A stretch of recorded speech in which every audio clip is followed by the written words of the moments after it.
Kibah Jati Sambung. Sejahtera. Nah, kami akan bergerak ke kanan. Kelihatannya itu juga akan menyampaikan sesuatu. Monggo, sekaligus namanya Mas. Terima kasih Pak Jati Kusumo. Assalamualaikum warahmatullahi wabarakatuh. Rahayu. Rahayu. Menarik tadi apa yang sudah kita bahas, terlalu sangat luas sekali dari Pak Jati. Kebetulan tadi nama saya Muhammad Yusuf, Pak. Kalau tadi Bapak bicara teori kebetulan, saya pun juga demikian. Kebetulan orang tua saya memberi nama saya itu Muhammad Yusuf. Tapi kalau dalam saya bertanya, kok dinamakan Muhammad Yusuf, pasti akan bertanya-tanya. Padahal kalau kita kaji sangat berat, kan ada dua nabi di situ. Satu Rasulullah Muhammad dan Yusuf, Nabi Yusuf. Artinya secara lahir, saya dipaksa untuk minimal berakhlakul semacam Rasulullah dan Muhammad. Nah, ini yang sangat berat buat saya pribadi.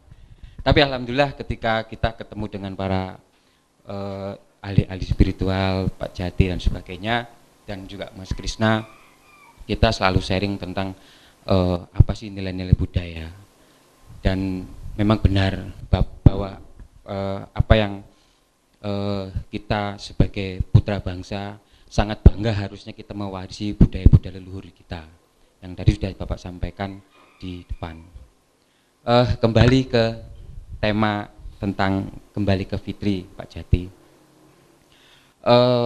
Semua saya yakin sepakat bahwa fitri itu paket lengkapnya itu puasa selama 1 bulan Ramadan dan Idul Fitri itu sendiri. Nah, sebelum kita mencapai sebuah nilai-nilai yang fitri, kita flashback 30 hari kita digembleng dalam cakra di muka 1 bulan. Contoh mungkin sebelum puasa belanja ibu saya mungkin ya 20.000, 25.000 cukup. Tapi ketika puasa 50.000. Nah, artinya apa? Ada nilai konsumtif yang berlebih di situ. Biasanya nggak nggih kolak, bikin kolak. Biasanya nggih gorengan. Terawih biasanya nggak malam hari biasanya nggak makan, kita makan. Jadi ada tambahan kos di situ. Nah, kemudian disinilah yang mungkin ada sedikit buat saya adalah pergeseran nilai yang kemudian menyebabkan hubungan sosial yang tidak harmonis di situ. Tapi di sisi lain juga akan menguntungkan bagi para pedagang. Tapi di sisi lain juga ada hal yang tadi kalau Mas Krisna bilang memaksakan sesuatu kehendak. Yo apa caranya bisa membelikan anaknya pakaian dan sebagainya, atau bagaimana memberikan angpau dan sebagainya, itu kan ada semacam paksaan. Ya syukur-syukur emang kalau kita diberikan dengan keikhlasan dan ada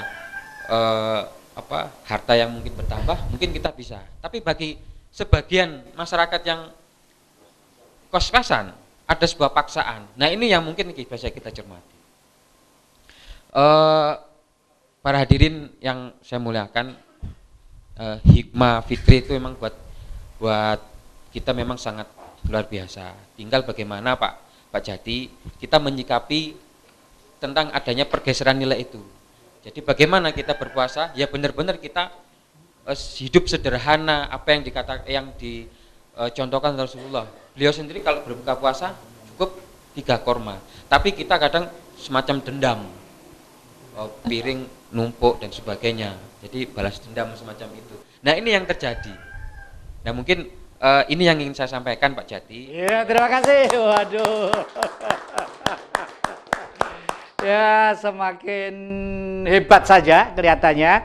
Jadi siapa lagi kalau tidak kita untuk berpikir ini, mencermati ini, karena semuanya adalah kita. Di dalam Al-Quran pun dikatakan, kalau engkau pengen mengenalku, kenalilah sebagaimana engkau mengenal dirimu. Oleh karena itu tadi diakuinya, saya orang Indonesia. Oleh karena itu yang tepat bahwa saya adalah Islam yang di Indonesia. Mungkin lebih baik kalau dibalik aja. Saya adalah orang Indonesia yang beragama Islam. Saya adalah orang Indonesia yang beragama Nasrani. Saya orang Indonesia yang beragama Buddha, Hindu, Konghucu, dan lain sebagainya. Mungkin lebih indah. Karena kita tidak mungkin, kita sebagai Jati Kusumo ngotot percaya dengan beliau, tapi saya tidak cinta terhadap kaki saya yang menempel di bumi ini. Omong kosong. Ya, demikianlah para penonton Dhamma TV yang kemuliaan. Kelihatannya masih ada pertanyaan-pertanyaan dari yang muda-muda ini. Masih ada pertanyaan yang muda-muda? Kami persilakan. Monggo, pertanyaan apa mumpung ada Al-Mukarrom ini? Ayo. Namanya ya, Mas? Iya. Terima kasih. Nama saya Denny Lukmana. Yang ingin saya tanyakan, saat ini kan banyak sekali ya kenakalan-kenakalan remaja, apalagi di saat di bulan puasa seperti ini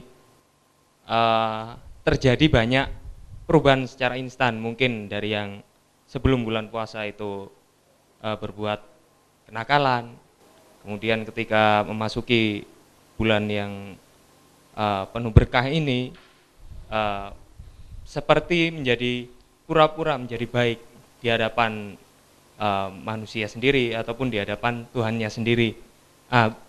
Yang ingin saya tanyakan, bagaimana cara menyikapi hal yang seperti itu, menghindari hal-hal yang seperti itu, karena saat ini kan remaja bisa dibilang adalah agent of change, agen perubahan.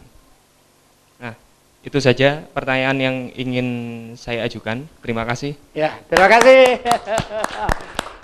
Yang muda pengen perubahan. Ya, ada lagi pertanyaan atau usulan? Ya, silakan, monggo. Kalau masih ada, ya. Kalau tidak ada, oh ya, nanti Mbak Anu kelihatannya mau ada usulan atau pertanyaan, tidak tahu. Tapi para penonton kita berhenti sejak sini, kita masih ada yang lewat. Jangan kemana-mana, masih dalam semangat Kiblat Jati. Ya, terima kasih.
Sing Jawa Jawi ngelingake ojo